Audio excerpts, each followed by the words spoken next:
Semua, apa kabar? Selamat datang lagi di podcast Pak Betuali. Tempat kita ngobrol santai bareng tokoh inspiratif yang punya kisah unik di balik kesibukannya. Sobat podcast, saya Bribda Ratri Jelita dan hari ini kita akan membahas sesuatu yang sangat dekat dengan kehidupan sehari-hari tapi sering kita lupakan, yaitu perjuangan para petugas pemadam kebakaran. Mereka adalah sosok yang selalu siap siaga 24 jam, menghadapi api, bencana, bahkan resiko nyawa demi menyelamatkan orang lain. Dan kali ini kita beruntung banget karena sudah hadir di studio Bapak Franciscus, seorang kepala bidang penanggulangan penyelamatan dan peralatan damkar Kota Parepare. Halo Pak Frans, apa kabar? Baik. Siap Bapak. Pak Frans, banyak orang mungkin hanya melihat sisi heroik tim damkar saat memadamkan api, tapi jarang banget itu tahu bagaimana awalnya seorang memutuskan untuk terjun ke profesi ini. Apa yang membuat Bapak memilih menjadi anggota pemadam kebakaran? Ya. Jadi secara pribadi saya khusus untuk di pemadam kebakaran ini adalah jiwa kemanusiaannya, kemudian siap memberikan pertolongan kepada masyarakat yang membutuhkan.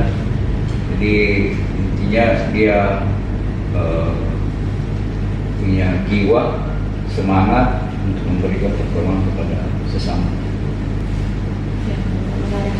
Nah, kalau boleh tahu nih Pak, bagaimana sih proses menjadi seorang petugas damkar? Apakah harus memiliki latar belakang yang tertentu Pak?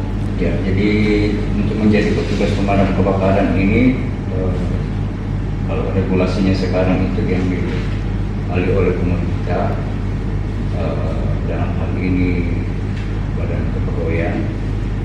Kalaupun ada syarat khusus, syarat umum sama seperti yang biasa, seperti berbadan sehat, minimal SMA sederajat.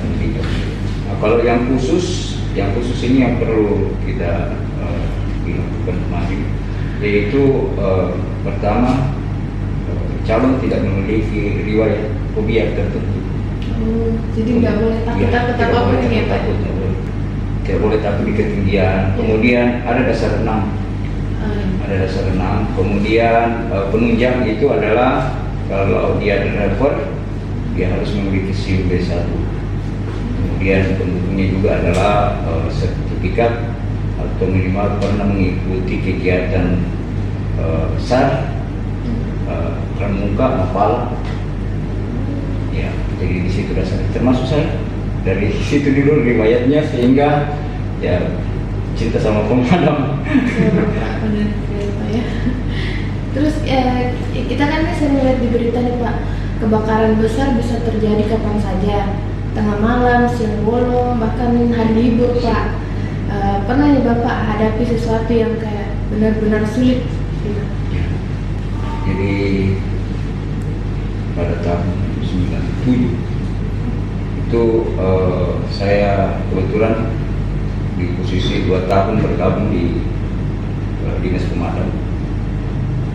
Kebetulan ditunjuk sebagai komandan regu, ada satu regu. Nah, pada saat itu ada kejadian yang luar biasa, di mana informasinya itu adalah kebakaran gedung yang mempunyai gudang. Nah, gudang ini yang kami lakukan evakuasi, dan prediksi awal saya begitu mendekati ruang tersebut itu tidak membahayakan menurut kami dengan tim. Namun karena ini ruangannya tertutup dan bahan yang ada di dalam diperkirakan itu bahan peledak yang berpotensi bisa menghancurkan. Jadi pada saat itu karena SOP-nya memang pada saat ruangan tertutup itu harus minimal kita buka. Ada celah yang kita buka. Nah, pada saat kami buka ini celah, ada ruang sedikit untuk udara masuk. Di situ terjadi benturan ledakan keluar. Nah, pada saat itu ledakan terjadi, saya sampaikan teman-teman itu langsung dalam posisi otomatis dia pada saat langsung tiarap. Pada saat tiarap dinding rubuh. Itu Pak? Iya, ada dinding yang rubuh. Dindingnya itu rubuh dan itu kejadiannya kemarin. Alhamdulillah sedikit cedera-cedera teman-teman karena peralatan yang kita bawa itu menjadi penyelamat bagi kami. Jadi seperti selang, nozzle itu menjadi penyelamat bagi kami. Jadi begitu ada sumburan api keluar dengan tekanan gas, itu kami langsung tiarap mundur untuk menyelamatkan teman-teman. Nah, ini kejadian ini setelah kami kuasai kebakarannya, ternyata ledakan tadi yang saya anggap biasa-biasa menurut kami, ternyata dampaknya radius kurang lebih 200 meter dari lokasi itu terjadi keretakan pada dinding rumah warga, kaca apa semua. Iya. Cukup banget ya Pak ya. Jadi memang ya konsekuensi kami, risiko kerja kami memang begitu. Artinya kami di damkar ini sudah 1 kali 24 jam itu nyawa taruhannya. Ya, nanti kalau kita sudah kembali ke barak atau kembali ke rumah baru dibilang selamat. Pada saat melaksanakan tugas di lapangan itu konsekuensi kami memang sudah nyawa memang terus. Ya. Luar biasa itu Pak. Itu cukup adrenalinnya itu ya Pak ya. Selain api nih Pak, sering juga nih kan tim damkar minta mengevakuasi hewan, menenangkan banjir, menangani banjir, kecelakaan. Bisa dijelaskan sedikit ya Pak? Jadi sesuai dengan regulasi juga Permendagri itu sudah mengatur kami dinas pemadam kebakaran itu bukan hanya menangani pemadaman kebakaran, namun ada penyelamatan, dalam hal ini rescue. Rescue inilah yang kami lakukan. Ada beberapa yang istilahnya kami non kebakaran. Jadi kegiatannya itu adalah yang pertama itu penanganan bahan berbahaya atau B3, kemudian pencarian korban hilang. Nah, ini pencarian korban hilang kami berkolaborasi dengan teman-teman Sabrimob Polda Sulsel dengan Basarnas dan BPBD. Kemudian penanganan hewan ini ada 2 macam, yang mengancam masyarakat, kemudian hewan yang dilindungi kita selamatkan. Kemudian reruntuhan, jadi ada bangunan runtuh pada saat terjadi bencana gempa bumi, kita juga siapkan terlibat di dalamnya. Kemudian khusus untuk penanganan bencana banjir, kebetulan Bapak Wali Kota pada tahun ini penanganan Kota Parepare untuk bebas banjir. Jadi pencegahannya dari damkar kami berkolaborasi juga dengan teman-teman dari DLH untuk menghindari pada saat musim hujan nanti ini tidak terjadi lagi banjir. Jadi kami lakukan kegiatan-kegiatan normalisasi drainase saluran, dan hari ini sudah dilakukan juga normalisasi sungai. Jadi ini mungkin kegiatan selain daripada pemadaman yang kami lakukan, bahkan buka cincin, lupa kuncinya di kampung, datang ke sini sampai di kosnya tidak ada kuncinya, disuruh damkar buka. Boleh segala jenis masalah nih Pak ya. Jadi itu mungkin ya intinya laporan yang masuk ke kami itu yang sesuai dengan tupoksi kami lakukan. Ada juga KDRT, pernah kami tangani KDRT, tapi karena ini persoalannya ranahnya lain, ya saya telepon teman-teman dari Polres menangani, karena kalau hal begini tidak bisa, undang-undangnya bukan sama kami terkait dengan KDRT. Ya, itu mungkin. Berarti itu kerja tim damkar itu tidak semua berurusan sama api ya Pak ya? Ada keselamatan warga dalam berbagai situasi ya. Baik Bapak, kalau bicara soal bahaya nih Pak, tentu resiko besar selalu mengintai. Bagaimana Bapak dan tim menjaga keselamatan diri saat bertugas di lapangan? Ya. Jadi teman-teman yang di damkar yang melaksanakan tugas itu selama 1 x 24 jam, yang pertama itu kami lakukan kesiapan fisik petugas. Dia harus siap fisiknya, siap mentalnya. Tentunya kalau dia agak enak badan, kita istirahatkan. Jadi pertama fisiknya, yang kedua kegiatan di luar yang terbiasa itu kita lakukan kegiatan fisik. Kemudian pada saat operasi di lapangan itu syarat utamanya adalah harus menggunakan APD, alat pelindung diri. Jadi mulai dari kepala sampai kaki harus safety. Safety. Kemudian mengikuti SOP. Jadi karena di damkar ini bukan hanya satu jenis kegiatan yang kita lakukan, maka SOP-nya berbeda-beda. Jadi SOP-nya untuk penanggulangan kebakaran lain, kalau penanganan hewan lain, ya.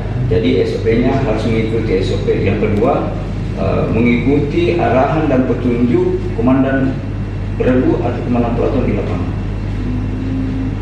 Terus kan gimana nih Pak, kalau misalkan kalau dalam dukungan mental, kan kalau melihat dari korban, tekanan waktu, bahaya, pasti kan berat juga nih Pak. Siap. Pasti masing-masing damkar, masing per orang itu kan pasti ada tekanan tersendiri nih.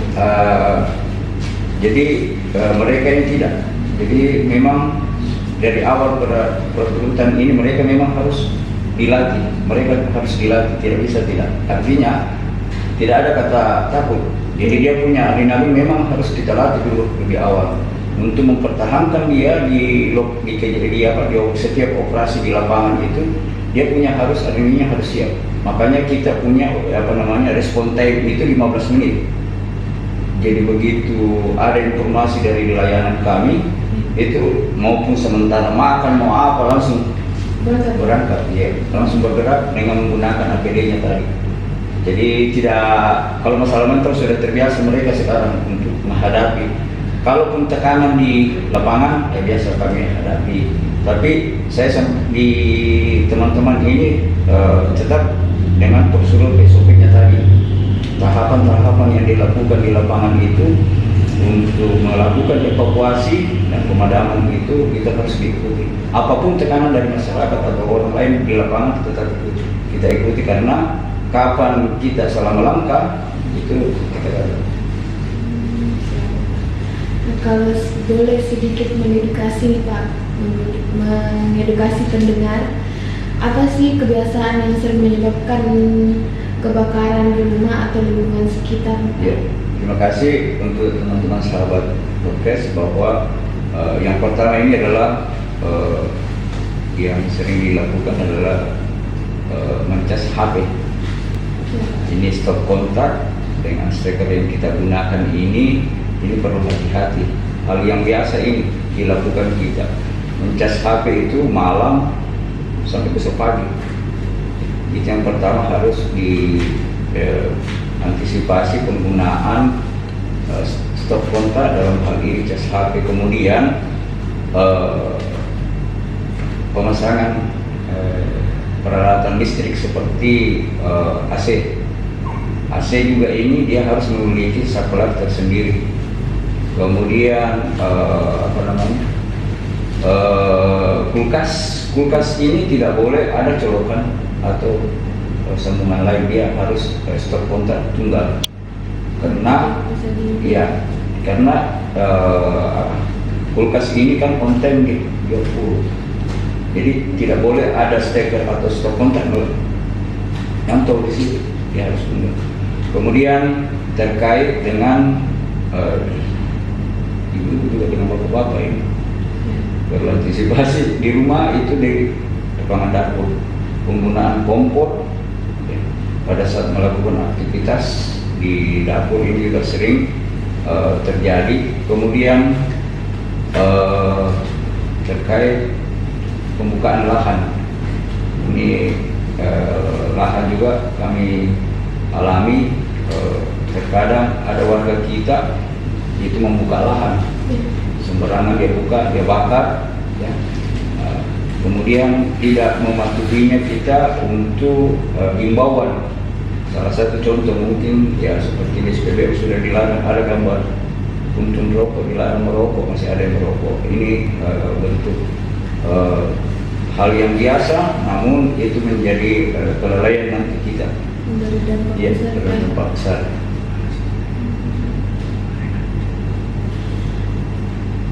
Baik Pak, banyak sekali ya pelajaran berharga dari obrolan kita hari ini.